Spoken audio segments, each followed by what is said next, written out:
I wanted to talk real quick before we close. I wanted to talk about two other things that aren't connected to the movie, and I do want to come back to the movie when we wrap up. But I wanted to give Frank a moment to talk about Trading Aces. This is a new band of yours. Tell us about this band. Just give us the whole context around this. Yeah, I mean, the quick story is just during the pandemic, when things grinded to a halt, I was reaching out to other musicians. I got in touch with Corey Clark from Warrior Soul. I worked on one of their records and met the guys who are sort of part of his European team. Like the way he does his career now is he lives in Greece and he's got like a band based in Europe. And so he just sort of bops around and assembles those guys. And I became pals with all those guys. And some of them were playing in a UK band called the City Kids. They were all in Warrior Soul. Some of them were playing this German band called Shameless. And just, they were like me, like all just hardworking musicians with home studios, banging out songs and records left and right. And, you know, the world was over at the moment. You know, the pandemic was in full thrust and we were all just like, fuck, man, let's just keep making music.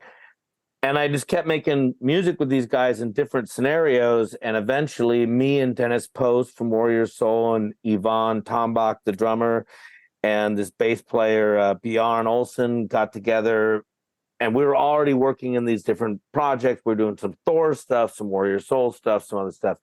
And we started writing these like really sleazy kind of LA Guns, you know, Guns N' Roses, Zodiac, Mind Warp, like sleaze metal songs.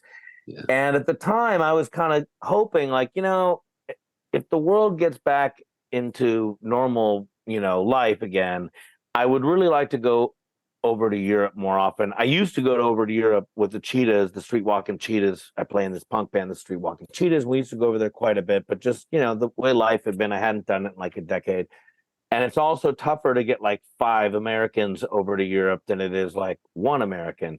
And so I thought, boy, if I put together a band where everyone was based in Europe and they all were kind of established, then maybe I just can fly over there and it might be easier to like go tour Europe essentially.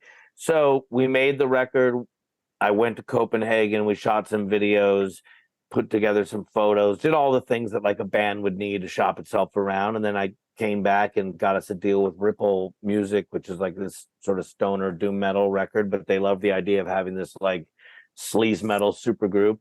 So we put the record out, and then I went to Europe and we toured a bunch and we made a bunch of music videos.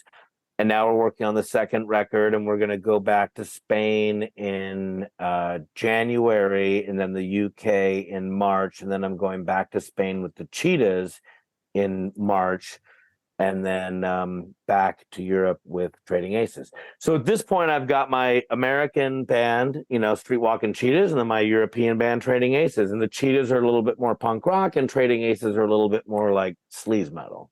Yeah, and the album's called Rock and Roll Homicide. Yeah, motherfuckers get killed left and right. This it's like a gangster rap record set to like sleaze metal. Like it's just like shooting cops and fucking burning down buildings and just like mayhem and dynamite and axes. And I love the cover art too. Yeah, I wanted it to feel very comic booky.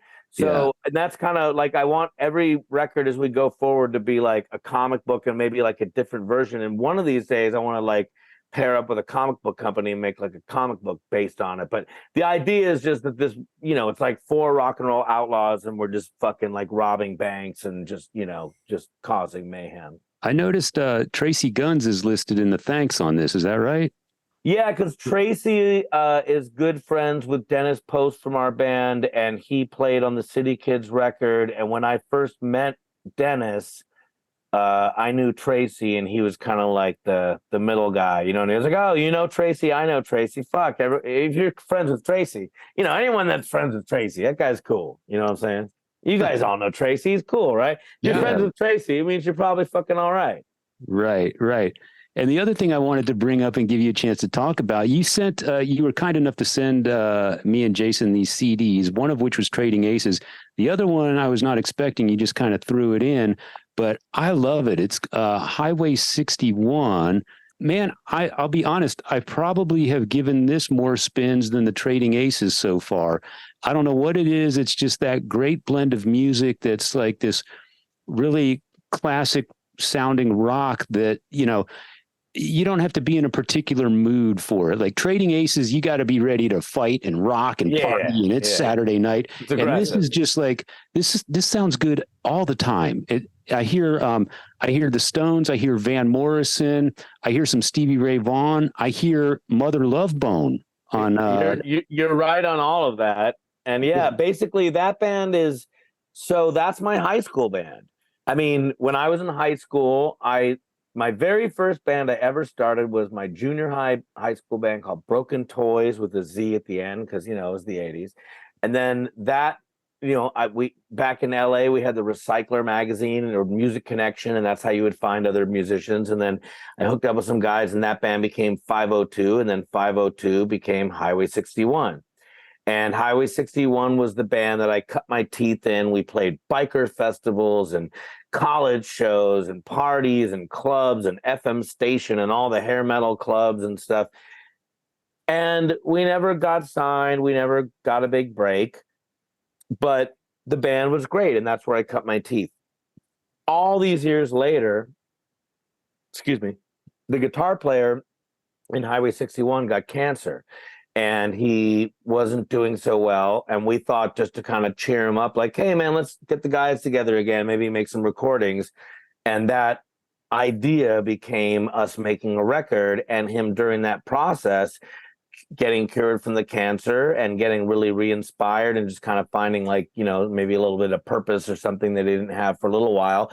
And it certainly helped his overall, you know, headspace to where he was in when he was recovering. So by the time the record came out, we basically had taken the best of our old material, a couple new songs that he and I wrote when he was, you know, recovering from the cancer, and we made our debut record like 33 years after we were a band. And what was crazy is, I don't know if you guys remember B.B. Chung King. And he was also named Alan Mirikitani. He was a great blues rock player, and he's an LA guy from that early 90s. And BB, we had the same manager in him, and he was sort of like our mentor. Like, he was older than us and much better than us, and basically doing what we were doing, but 10 times better. And he would give us advice, and he worked at an amp shop, and he like fixed my amps and would help me with stuff. And he just was kind of like a, you know, an older guy telling us young idiots like how to do it better and how to do it right. And he played on a bunch of our demos. And right around the time when Andy and I, you know, he was getting over the cancer, and we were kind of starting to write some songs and going, oh, maybe this would be fun, call the boys up, you know, do some thing.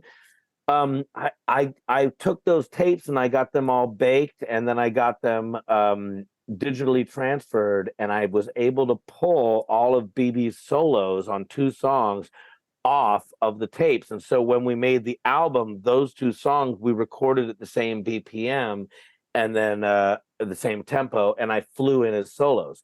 So on 2 songs on the record, we have unreleased 1991 BB Chung King, Alan Mirikitani is his real name, solos from our unreleased demos. So the whole record was like this kind of fun nostalgic trip. It was like my high school band, after all these years, like got together, made the best of our material, brought back from the dead our hero, and finally made a record. And since then, we've been doing some more stuff. We did some gigs, some recording, some music videos, and it's just been this sort of fun little side path. I always loved like that blues rock sound, and so it's not really what I normally do, but it's, I mean, it's always in my back pocket.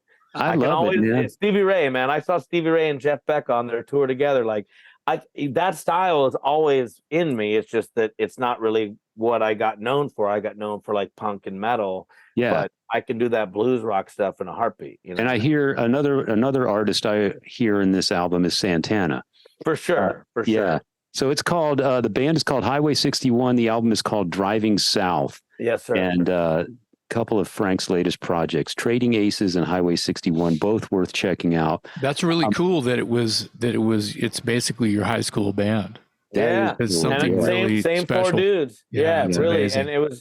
And what was funny is all those guys I sort of stayed in touch with, but the bass player I had not talked to since 1993. And then all of a sudden, like very quickly, we were in the studio making a record together, and it was like not a minute passed by. Like, it was really cool, actually. Love it.